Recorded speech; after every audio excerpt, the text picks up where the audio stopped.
Hello students, welcome है आपका ACS maths class में। माय सेल्फ श्वेता अग्रवाल, आपकी मैथ्स टीचर।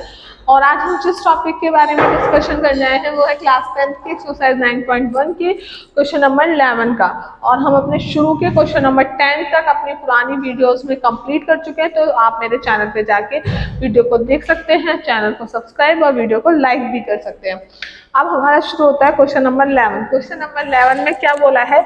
ए टीवी टावर। वैसे तो इस क्वेश्चन का डायग्राम भी दिया है, बट मैंने भी क्यों नहीं बनाया, क्योंकि अगर हम क्वेश्चन के साथ बनाएंगे तो आपको समझ में आएगा कि हम कर क्या रहे हैं। ठीक है, तो उन्होंने बोला एक TV tower stand vertically on a bank of canal from a point on other bank directly opposite the tower. एक कैनल है बैंक, ठीक है। यहाँ पे मैं बनाती हूँ।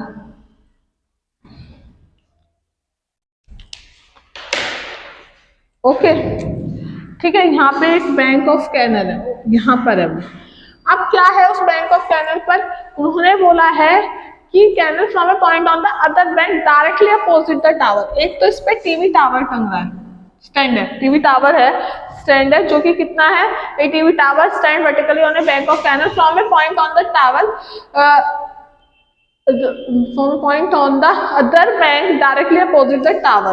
ठीक है, टावर के जस्ट अपोजिट बैंक के दूसरी side. The angle of revolution of top of tower is 60 another point 20 metre. यानी कि इससे उसकी जो एक पॉइंट पर क्या एंगल बन रहा है? एंगल 60 बन रहा है। उसके बाद उन्होंने क्या बोला है? उन्होंने बोला है कि फ्रॉम अनदर पॉइंट 20। अब दूसरा पॉइंट जो है 20 मीटर अवे है, 20 मीटर वो अवे चलता है। अगर हम देखें दूर जाए तो the line joining the point of foot of the tower the angle of revolution of top of tower is 30 degree. तो जो टावर के टॉप से जो उसका एंगल कितना बन रहा है? ये 30 डिग्री बन रहा है। तो find the height of tower and the width of canal. तो इसकी हमें एक तो हाइट बतानी है टावर की, और साथ ही साथ विड्थ ऑफ कैनल बताना है हमें। ठीक है, तो हमें ये जो कैनल था वो यहाँ तक का था। ठीक है, अब हमें आगे क्या बताना था? आगे हमें ये बताना है कि इसकी हाइट। अब हम इनको जल्दी जल्दी नाम दे देते हैं, और नाम देने के लिए हम कुछ भी नहीं करेंगे। हम नाम देने के लिए सिंपल सा नाम दे देते हैं। इसको मैं ए, बी, सी और डी नाम दे देती हूँ, और लिख देते हैं हम अपने सॉल्यूशंस में A B the tower and A C is the width of canal. ठीक है, कैनल के जो है ये है ए बी ए सी। क्यों? क्योंकि उन्होंने साफ बोला था एक टीवी टावर जो स्टैंड है वो कैनल पे है, from the other bank directly opposite the tower. मतलब कि जो बैंक का जो अदर पॉइंट है, जो दूसरा पॉइंट है जो डायरेक्टली अपोजिट है टावर के, जो उससे एंगल ऑफ रिवोल्यूशन कितना बन रहा था? 60 from another point 20 meter away from this point on the line joining this point to foot of tower the angle of revolution of top of the tower से ये इतना एंगल बना रहा है। तो ये तो हमारी एंगल की विड्थ हो गई और ये हाइट हो गई। इसको हम h मान लेते हैं और इसे हम x मान लेते हैं। ठीक है, अब अगर हम इस क्वेश्चन को सॉल्व करें तो हमें ये भी निकालना है और हमें ये भी निकालना है। तो हम किस तरह करें? अब हम दो ट्राइंगल, हम दोनों ट्राइंगल में चलते हैं। हम चलते हैं ट्राइंगल ए बी। हम किस में चलते हैं? ट्राइंगल, हाँ, बी ए सी में, बी ए सी में। तो अगर हम देखें tan 60 यानी कि एंगल के सामने वाला परपेंडिकुलर नीचे बेस, तो यानी कि हो गया h अपॉन x। और tan 30 की वैल्यू कितनी होती है? √3, तो h अपॉन x। तो अगर हम देखें तो √3x is equal to h आ गई। ये हमारी इक्वेशन फर्स्ट आ गई, इसको हमें मान लेना है। अब हम चलते हैं बड़े ट्राइंगल में पूरे में, यानी कि in triangle B A D में। तो हमारा अब क्या चलेंगे? tan 30। क्यों? क्योंकि अभी एंगल के सामने वाला परपेंडिकुलर ये बेस, तो एंगल के 30 कितना आ गया? h, यानी A B is equal to है हमारे पास ए डी। ए बी कितना है? h है। ए डी कितना है? अगर हम ए डी की बात करें तो ये इन दोनों का ऐड हो गया पूरा 20 प्लस x। ठीक है, 20 प्लस एक्स। तो हमारा अगर हम 1030 की मल्टीप्लाई करें तो कितना आता है, 1030 होता है 1/√3 एच 20 प्लस एक्स। अब मैं यहाँ क्रॉस मल्टीप्लाई कर दूँ तो यहाँ पर हो गया √3h। अब मैं इस h की वैल्यू या तो ये रख दूँ, ठीक है, तो मैं यही रख देती हूँ, मैं h की वैल्यू उठाकर ये रख देती हूँ। तो हम यहाँ लिख भी सकते हैं put the value of h in equation first, ठीक है। तो हम यहाँ पे क्या लिख देंगे, 20 plus x is equal to हो गया हमारा, मेरा मार्कर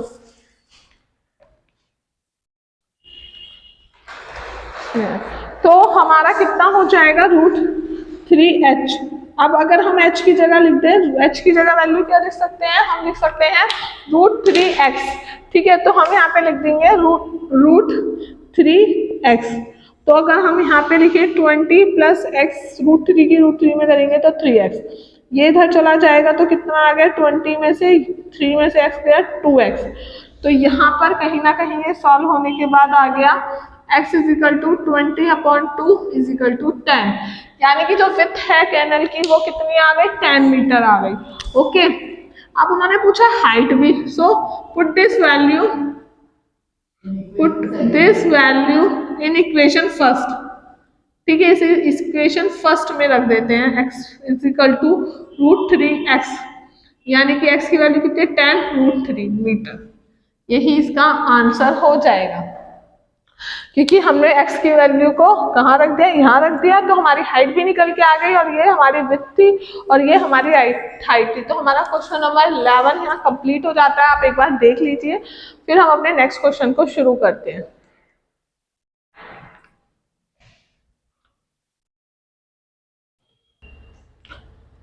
अब हम शुरू करते हैं अपने क्वेश्चन नंबर 12 को। क्वेश्चन नंबर 12 में क्या बोला है, क्वेश्चन नंबर 12 में बोला है from the top of a 7 metre high building the angle of evolution of top of the cable tower is 60 and the angle of depression of foot is 45। यहाँ उन्होंने बोला है ये एक केबल है, ये एक 7 मीटर बिल्डिंग हाई बिल्डिंग खड़ी है, ठीक है, ये कुछ इस तरह का टावर है। अब उन्होंने बोला है from the top of the high building, क्योंकि 7 मीटर हाई है, ठीक है, 7 metre of high building the angle of evolution of top of tower is 60, यानी कि इसके टॉप से इसका टॉप, तो इसे अगर हम यहाँ कुछ इस तरह मिला दें तो ये कितना बना 60। अब उन्होंने आगे क्या बोला है, आगे समझने का चीज है, the angle of depression of its foot is 45। इसके तो टॉप से और इसके फुट से जो एंगल ऑफ डिप्रेशन बन रहा है, एंगल ऑफ डिप्रेशन कहाँ बनता है, नीचे की साइड, तो यानी कि ये एंगल कितना बनना है 45 degree. Determine the height of tower, तो हमें इस टावर की हाइट बतानी है। देखो ये इसके पैरेलल लाइन है, क्योंकि ये स्ट्रेट है, आपस में पैरेलल है, और हमने ये क्लास 9th में पढ़ा है कि जब दो साइड्स पैरेलल होती है तो उनके आमने सामने के अपोजिट एंगल इक्वल हो जाते हैं, तो यानी कि इस लाइन के जो कॉमन वो लाइन होती है, तो ये भी 45 हो जाएगा। ओके, ठीक। अब अगर ये 7 मीटर है तो ये भी 7 मीटर होगी, ऑफकोर्स होगी। अब हमें इनको नाम दे देते हैं थोड़ा सा, ये है हमारी, एक टाइप से देखा जाए तो ये है हमारी ए बी और ये हमारी पूरी सी डी और ये हो गई हमारी ई।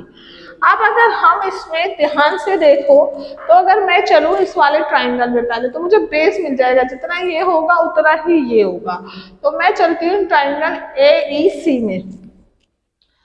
मैं यहाँ पहले लिख देती हूँ कि C D is the tower, cable tower, and AE is the 7 meter high building. Okay, वो बिल्डिंग है। अब मुझे चलना था इन ट्राइंगल ए ई सी में, तो मैं किस में चलूं, एंगल के सामने वाला परपेंडिकुलर, और हमें बेस निकालना है, तो हम चलेंगे tan 45। और मेरे साथ साथ आप खुद भी सॉल्व करेंगे तो आपको और भी इंटरेस्ट आएगा, क्योंकि जब हम क्वेश्चन खुद से सॉल्व करते हैं और जहाँ अटके वहाँ वीडियो में से देख लीजिए। तो हमारा हो गया ए ई अपॉन ई सी। 1045 की वैल्यू होती है 1। ए ई कितना है हम पे 7, ई सी कितना है पता नहीं। अब हम अगर इसकी क्रॉस मल्टीप्लाई कर दें तो यहाँ हो गया ई सी इज इक्वल टू 7 मीटर। तो यानी कि ये भी हमारा निकल कर आ गया 7 मीटर, और जितना ये है उतना ही ये होगा, यानी कि ये भी 7 ही होगा। अब मैं चलती हूँ, क्योंकि ये इतना 7 है तो ये भी 7 होगा, क्योंकि ये इसके बिल्कुल बराबर है। अब मैं इतना पोर्शन और निकाल देती हूँ तो पूरी टावर निकल जाएगा ना, हम उसमें से ऐड कर देंगे। तो मैं पहले चलती हूँ इस वाले ट्राइंगल में। अब हम कौन सा ट्राइंगल में चल रहे हैं? इस ट्राइंगल में, ट्राइंगल ए बी डी में। अब मैं चलती हूँ ए बी डी में, तो उसमें क्या लिखेंगे हम? 1060 इज इक्वल टू एंगल के सामने वाली साइड परपेंडिकुलर यानी कि B D upon A B. ठीक है, 1060 की वैल्यू होती है √3। बी डी हमें पता नहीं है। ए बी क्या होगा? ई सी के इज इक्वल टू, क्यों? क्योंकि A B is equal to है ई सी, तो हम लिख सकते हैं 7। तो यहाँ B T is equal to आ गया 7√3। अब हमसे क्या पूछा है? Determine the height of tower. हमें हाइट निकालनी है टावर की। तो हमारी हाइट टावर कितना है? हाइट ऑफ टावर कितनी है? C D. C D is equal to हो गया C B plus B D. C B कितना है? 7। बी डी कितना आया हमारा? 7√3। तो अब हमारा यहाँ से 7 कॉमन आ गया, तो 1 प्लस √3, यही हमारा आंसर आ गया। हम √3 की वैल्यू रख के भी सॉल्व कर सकते हैं, अदरवाइज हमारा यहाँ भी आंसर इनफ है। तो आई होप सो आपको समझ में आया होगा। अगर आपको समझ में आ चुका है तो आप जल्दी से इसको नोट कर लीजिए, फिर हम अपने नेक्स्ट क्वेश्चन की ओर बढ़ते हैं। तो हम स्टार्ट करते हैं अपने क्वेश्चन नंबर 13 को। और क्वेश्चन नंबर 13 में क्या बोला है? As observed from the top of a 75 metre high lighthouse from the sea level, the angle of depression of two ships are if one ship is exactly behind the other on the same side of the lighthouse. Find the distance between the two ships.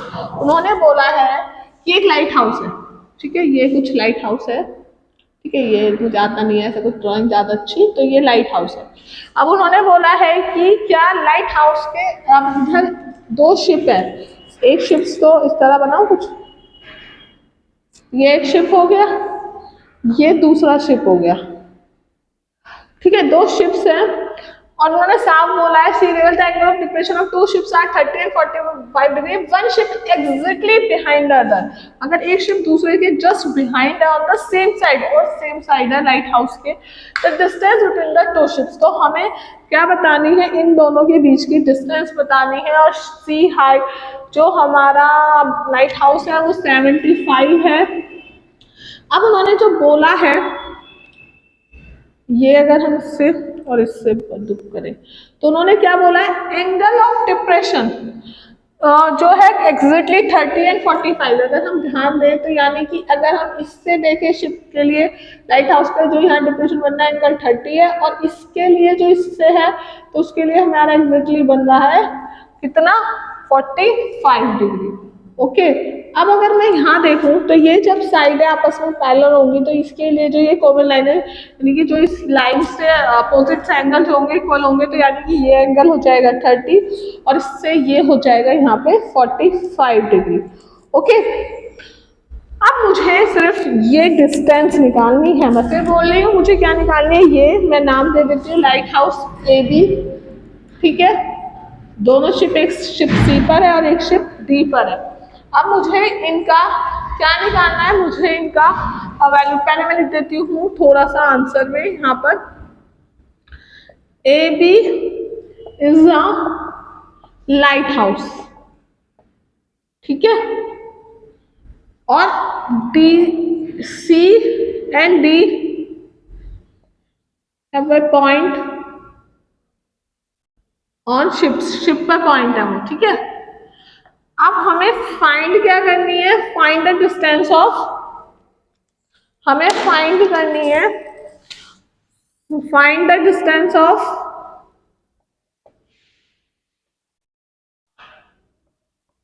DC, यानी कि ship के बीच की distance, ठीक है। तो अब मैं चलती हूं, अगर मैं चलूं ट्राइंगल ए बी सी में, तो क्या होगा, क्योंकि ये है तो मैं पहले से निकाल लूंगी, तभी तो मैं फिर ये निकाल पाऊंगी, क्योंकि अगर मैं इसमें चलती हूँ तो ये भी नहीं है, ये भी नहीं है, मैं सॉल्व भी कैसे करूंगी। तो मैं चलती हूँ ट्राइंगल सी ए डी में, तो मेरा हो गया 1045, 1045 इज इक्वल टू हो गया हमारा ए बी अपॉन ए सी, ठीक है। और ए बी की 1045 की वैल्यू कितनी 1 है, ए बी कितना है हमारा 75 है, और ए सी हमें पता नहीं है, जब हम क्रॉस मल्टीप्लाई करेंगे तो ए सी भी निकल कर आ गया 75 मीटर। ओके, तो ये कितनी निकल कर आ गई हमारी 75 मीटर, ये निकल कर आ गए। अब मैं चलती हूँ पूरे में, पूरे ट्राइंगल, किसमें चलते हैं हम, ट्राइंगल, अब मैं चलती हूँ इस पूरे में यानी बी ए डी में, तो मेरा क्या आएगा 10 30, 30 के सामने वाला परपेंडिकुलर इधर बेस, तो यानी कि हो गया A B upon A D. A B कितना है 75 है, ए डी कितना है, ए डी है ए सी प्लस सी डी, और अगर हम बात करें तो ये कितना है 75 प्लस 75 प्लस सी डी को मैं एक्स भी मान सकती हूँ या मैं ऐसे ही रख सकती हूँ, ठीक है। 7/√3 होता है 10 30 की वैल्यू, मैं क्रॉस मल्टीप्लाई कर दूँ तो 70 plus C D is equal to 75√3। अब मैं क्या करती हूँ, मैं सी डी, अब मैं इसको माइनस कर रही हूँ, इसमें से 75 को माइनस कर रही हूँ, तो मेरा आ गया 75√3 माइनस 1, यही मुझे डिस्टेंस निकालनी थी। Find the distance between the two ships, तो दो शिप्स के बीच की डिस्टेंस मेरी क्या निकल कर आई 75√3 माइनस 1। ओके, तो आई होप सो आपको समझ में आया होगा, अगर समझ में आ गया तो जल्दी से नोट कर लीजिए, फिर हमने नेक्स्ट क्वेश्चन, क्वेश्चन नंबर 14 को शुरू करते हैं। चलिए, तो हम क्वेश्चन शुरू करते हैं, क्वेश्चन नंबर 14, और क्वेश्चन नंबर 14 में हमसे क्या बोला है, क्वेश्चन नंबर 14 में बोला है कि एक 1.2 मीटर टॉल गर्ल है sport A balloon moving with the wind, वो बैलून को देख रही है, मूविंग जो कर रहा है विंड से ने horizontal line at a height of 82.2 metre from the ground से, ठीक है।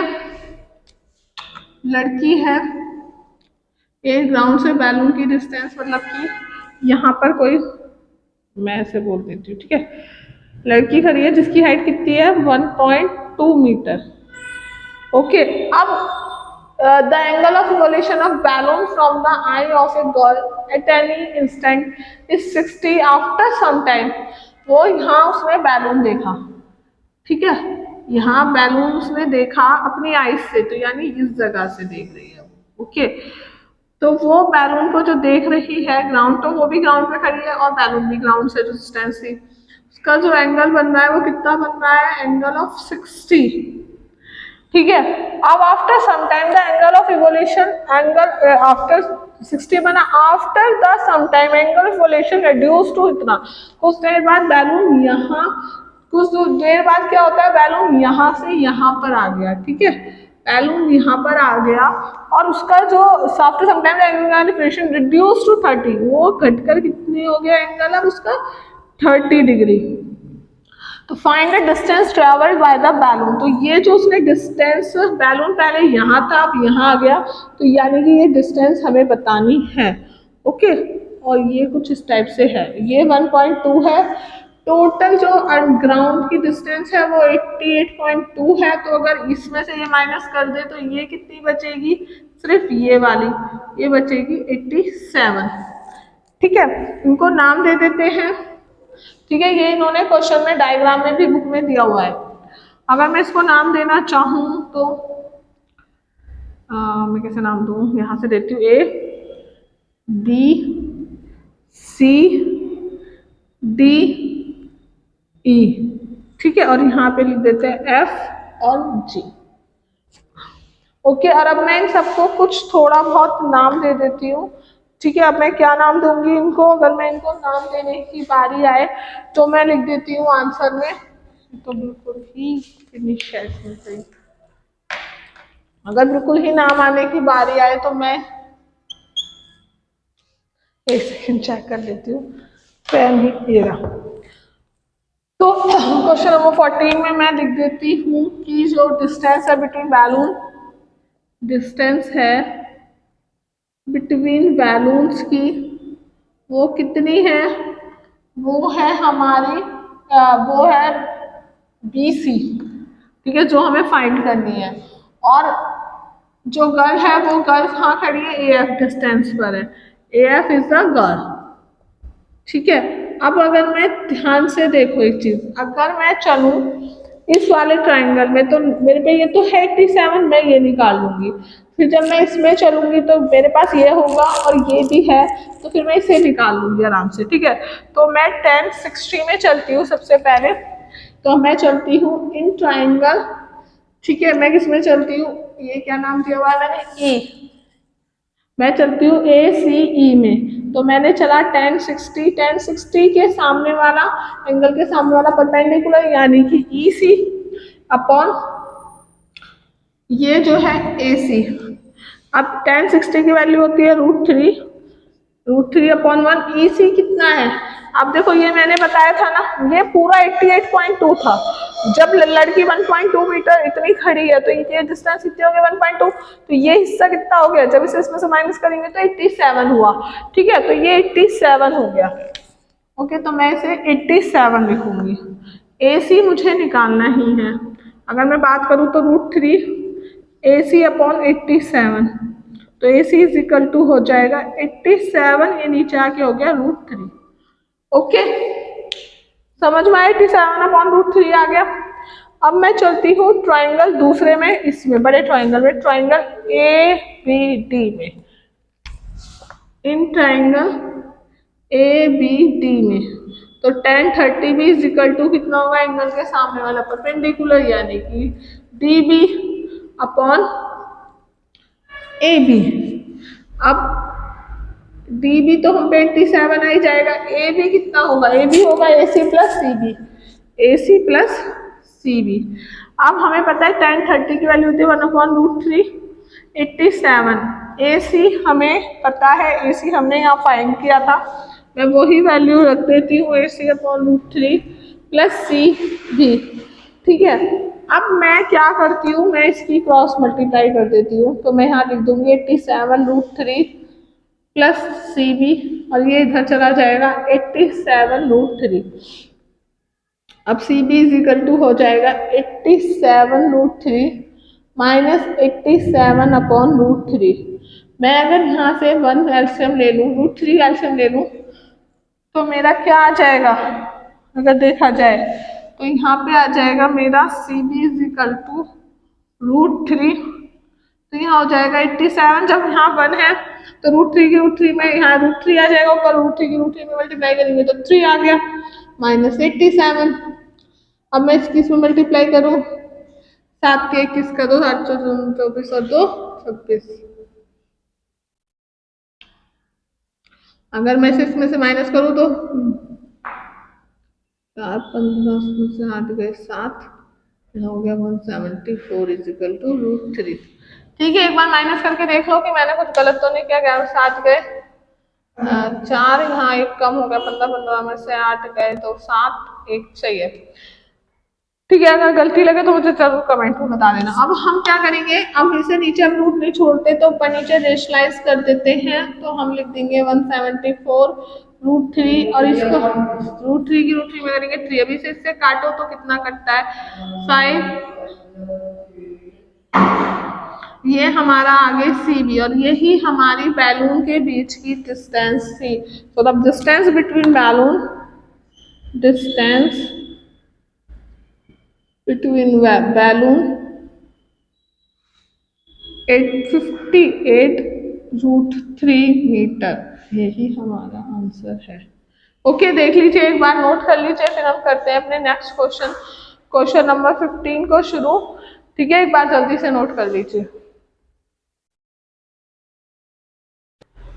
अब हम शुरू करते हैं अपने क्वेश्चन नंबर 15 को। और क्वेश्चन नंबर 15 में हमसे क्या बोला है कि एक स्ट्रेट हाईवे है जो leads to the foot of tower, a man standing at the top of the tower. एक स्ट्रेट हाईवे है, उसमें एक टावर है, उस पर ये मैन खड़ा है, ठीक है, ये खड़े हैं और ये ऑब्जर्व कर रहा है एक कार को जिसका एंगल ऑफ डिप्रेशन 30 डिग्री है। सपोज वो कार यहाँ पर है, ठीक है, मैं कार कैसे बनाऊं, ऐसे से बना देती हूँ। ठीक है, वो कार है, कार को वो ऑब्जर्व कर रहा है, जिसका कार का जो एंगल ऑफ डिप्रेशन है वो ऊपर से देख रहा है, तो वो कितना आ रहा है, 30 आ रहा है। ठीक है, अब क्या होता है, which is approaching of the foot of tower with uniform, uniform speed में है, तो उसका फायदा क्या है कि अब हमारी स्पीड यूनिफॉर्म स्पीड है, तो हम जैसे उन्होंने टाइम दिया है तो हम टाइम को ले सकते हैं आराम से। उन्होंने बोला है 6 सेकेंड लेटर, 6 सेकंड बाद, यानी कि यहाँ से यहाँ आ गई 6 सेकंड बाद। तो एंगल ऑफ डिप्रेशन इस कार इज 60। ये जो कार है, ये जो कार है, ये इस इंसान की जो ऑब्जर्व कर रहा है, ये एंगल ऑफ डिप्रेशन कितना दे रही है, 60 डिग्री। ठीक है, कितने टाइम बाद, 6 सेकंड बाद। ओके, तो उन्होंने बोला है angle of depression of the car इतना, find the time taken by the car to reach the foot of tower. तो कितना टाइम लेगी ये कार टावर के फुट तक पहुंचने में। हम मान लेते हैं टावर ए बी है, और टावर की हाइट दी थी उन्होंने, कुछ भी दिया है values, foot of the tower with the uniform speed नहीं दिया उन्होंने कुछ भी। एक बार मैं देख पढ़ लेती हूँ क्वेश्चन में भी कि मैंने कुछ मिस तो नहीं कर दिया लिखने में, नहीं उन्होंने कुछ भी नहीं दिया है। ठीक है, अब ये तो टावर हो गई, यहाँ पे ये पॉइंट मान लेते हैं सी था, और यहाँ पर आके ये डी हो गया। तो हम मान लेते हैं कि A B is the tower जहाँ मैन खड़ा है। ठीक है, and C and D is the point of car जहाँ से वो ऑब्जर्व कर रहा है। ठीक है, और हमें जो निकालनी है वो हमें निकालनी है A D. Find A B, हमें ए बी को फाइंड करना है। ठीक है, अगर हम डिप्रेशन से देखें, ये साइड इसके पैरेलल होगी, तो ये जो एंगल होगा ये 30 हो जाएगा अपोजिट एंगल से, और ये 60 हो जाएगा। अगर हम इसे h मान लें और इसे हम x मान लें, ठीक है, क्या मान लें, हम इसे h मान लें और इसे x मान लें। ठीक है, तो मैं क्या चलती हूँ, मैं करती हूँ in triangle D A B में, है ना, तो हम लिखते हैं tan 60 इज इक्वल टू हो गया A B upon A D. tan 60 की वैल्यू कितनी होती है, tan 60 की वैल्यू होती है √3, ए बी कितना होता है h, और ये ए डी हो गया x। तो यहाँ पे अगर हम क्रॉस मल्टीप्लाई करें तो √3x is equal to h। ये हमारी इक्वेशन फर्स्ट बनकर आ गई।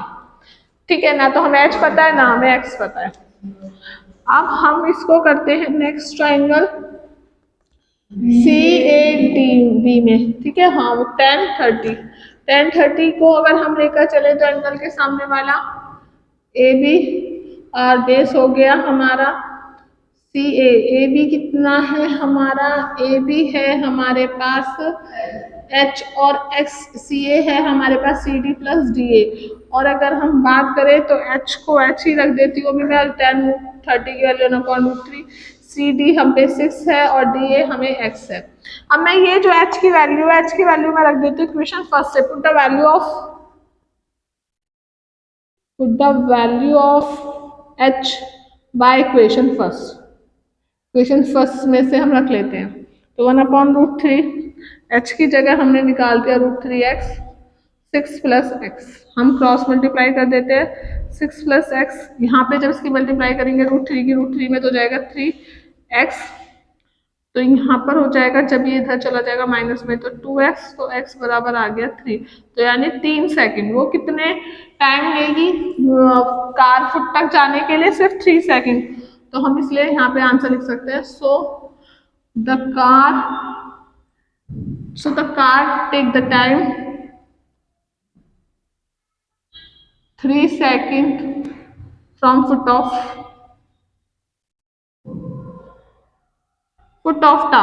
टावर के फुट तक जाने में वो 3 सेकंड लेगी। पता है, देखो ये स्पीड बराबर होता है डिस्टेंस अपॉन टाइम। यूनिफॉर्म थी, यानी कि ये भी कांस्टेंट है, ये भी, तो इसलिए हमने टाइम को आराम से ले लिया। अगर यूनिफॉर्म नहीं होती तो हमें यहाँ पे बहुत कुछ करना होता, यूनिफॉर्म है इसलिए हमें नहीं करना था। तो आप एक बार इस क्वेश्चन को जल्दी से नोट कर लीजिए, आई होप आपको समझ में आ गया होगा, तो जल्दी से नोट कर लीजिए। फिर हम अपना क्वेश्चन नंबर 16 करते हैं। चलिए तो हम स्टार्ट करते हैं अपने क्वेश्चन नंबर 16 को। The angle of evolution of top of the tower from a point of a distance इतना इतना base of tower and the same straight line with it are complementary to. तो उन्होंने यहाँ पे कुछ नहीं बोला है, उन्होंने बोला है क्वेश्चन में कि हमारे पास एक एंगल ऑफ इवोल्यूशन है, ठीक है। तो हम एक टावर है, हम वो टावर ले लेते हैं, ठीक है। उससे जो base of a tower, base जो है टावर का स्ट्रेट लाइन में, उस straight line with at a distance of 4 metre, ये मान लो एक पॉइंट है, ये 4 मीटर है और ये 9 मीटर है, ठीक है। 9 मीटर बेस ऑफ टावर से स्ट्रेट लाइन में आर कॉम्प्लीमेंट्री एंगल, यानी एक एंगल यहाँ बन रहा है और एक एंगल ये यहाँ बना रहा है, ठीक है। तो उसने क्या बोला, prove that the height of, हमें ये प्रूव करना है कि जो हाइट है टावर की वो हमारी कितनी है, हाइट ऑफ टावर हमारी कितनी है, हमारी हाइट ऑफ टावर है, ये हमें फाइंड करना है। तो यहाँ साफ बोला है उन्होंने, ये हमें भी एच मान लेकर ये प्रूव करने को कहा है कि 6 मीटर आना चाहिए, दिया नहीं है पर। अब उन्होंने बोला ये कॉम्प्लीमेंट्री एंगल है, कॉम्प्लीमेंट्री एंगल्स का सम 90 होता है, यानी कि अगर ये थीटा है तो दूसरा कितना हो जाएगा 90 माइनस थीटा। कॉम्प्लीमेंट्री एंगल्स का सम 90 होता है, तो अगर एक एंगल थीटा है तो दूसरा हो जाएगा 90 प्लस 90 माइनस थीटा। मैं इसे नाम दे देती हूँ ए बी सी और D. A B is the answer लिख देते हैं, A B is the tower, ठीक है, and C and D the point of angle, ठीक है, जहां पे हमारे एंगल बन रहे हैं। अब मैं चलती हूँ सबसे पहले 10, मैं किस में चलती हूँ, ये थोड़ा सा क्वेश्चन मजेदार है। मैं चलती हूँ सबसे पहले इसमें tan theta, tan theta is equal to, मुझे कितना प्रूफ करना है, बेस अपॉन हाइट, यानी कि ए बी अपॉन, मैं किस में चली हूँ, ट्राइंगल, मैं ट्राइंगल तो लिख दूँ पहले, ट्राइंगल बी ए डी में, बी ए डी में, तो A B upon A D, ठीक है। tan 30, ए बी कितना है h है और ये कितना है 4 है, तो tan थीटा बराबर हमारा ये आया।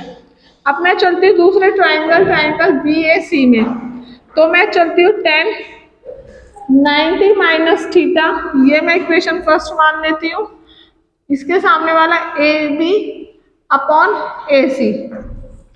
अब हमने एक एक्सरसाइज 8.3 में पढ़ा था कि कॉम्प्लीमेंट्री एंगल्स के लिए 90 माइनस थीटा कितना होता है, tan 90 माइनस थीटा होता है cot थीटा, होता है ना, ये हमने पढ़ा था। ए बी एच है, ए सी 9 है।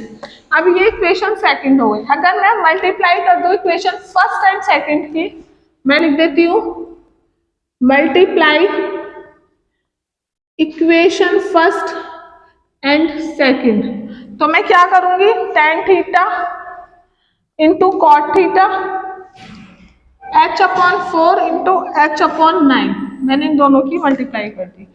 अगर मैं देखूं tan थीटा, कॉट थीटा की जगह होता है 1 अपॉन tan थीटा, यहाँ हो गया h स्क्वायर, यहाँ हो गया 36, tan से tan कट गया, 1 is equal to h square upon 36। मैं यहाँ क्रॉस मल्टीप्लाई करूँ तो 36 is equal to h square, तो h बराबर हो जाएगा, जब स्क्वायर से अंडर रूट चढ़ाएंगे तो यहाँ आ गया 6 मीटर। यही हमसे उन्होंने कहा था, ये प्रूव करो कि 6 मीटर इसकी हाइट है, सो प्रूव, यही हमारा आंसर आ गया। आप एक बार इसे नोट कर लो, समझ लो, फिर हम अपने एक्सरसाइज को यहीं कंप्लीट करते हैं। और आई होप सो अगर आपको एक्सरसाइज समझ में आ रही है, आपको पूरी एक्सरसाइज देखनी है, तो आप मेरे पूरी एक्सरसाइज को मेरे वीडियो पे, मेरे चैनल पे जाके देख सकते हैं। और मेरे चैनल को सब्सक्राइब, वीडियो को लाइक भी कर दीजिएगा। और अब हम अपने नेक्स्ट चैप्टर को शुरू करेंगे कल से, तो आपको आई होप सो समझ में आएगा, जल्दी नोट कर लीजिए।